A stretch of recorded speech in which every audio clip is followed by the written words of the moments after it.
राधे राधे दोस्तों। जेठ गणेश चौथ व्रत कथा। पार्वती बोली, हे पुत्र, जेठ मास में कौन से गणेश की पूजा करनी चाहिए? गणेश जी बोले, माँ, जेठ मास की चौथ सौभाग्यदायक है। मूसदंत गणेश की पूजा तथा घी से बने पदार्थों से भोग लगाना चाहिए। पूर्व काल में पृथु राजा के राज्य में एक जयदेव ब्राह्मण रहता था। उसके 4 पुत्र थे।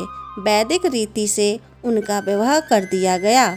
सबसे बड़ी बहू अपनी सास से बोली, माताजी, जब से मैं व्रत करने योग्य हुई हूँ तब से ही संकटनाशक श्री गणेश चौथ का व्रत करती चली आ रही हूँ।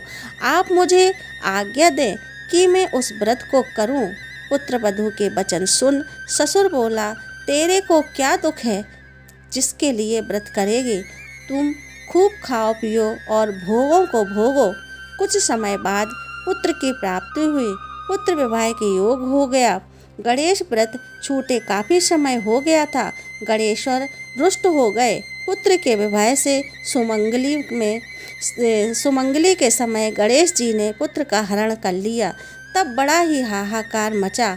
माँ ने अपने पुत्र का हरण सुना तो वह रोने लगी और जयदेव से बोली, आपने मेरे गणेश चौथ व्रत को छुड़ा दिया।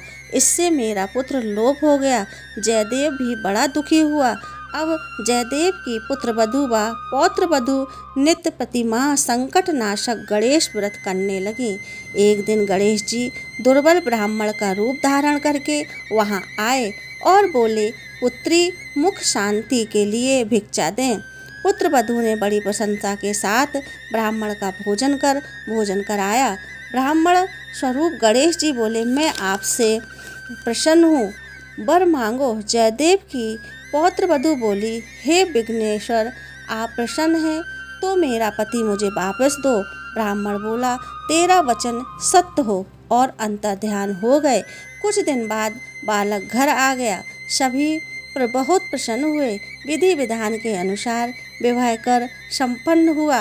भागवती कन्या पति के साथ प्रसन्नता को प्राप्त हुई। जेठ मास की चौथ सभी कामनाओं को पूर्ण करने वाली है। इस दिन व्रत करने वाले को एक दंत गणेश जी का पूजन करना चाहिए। श्री कृष्ण जी बोले, राजन, शत्रु नाश के लिए तुम इस व्रत को करो। तुम्हारी सभी मनोकामनाएं पूर्ण होंगी। धन्यवाद।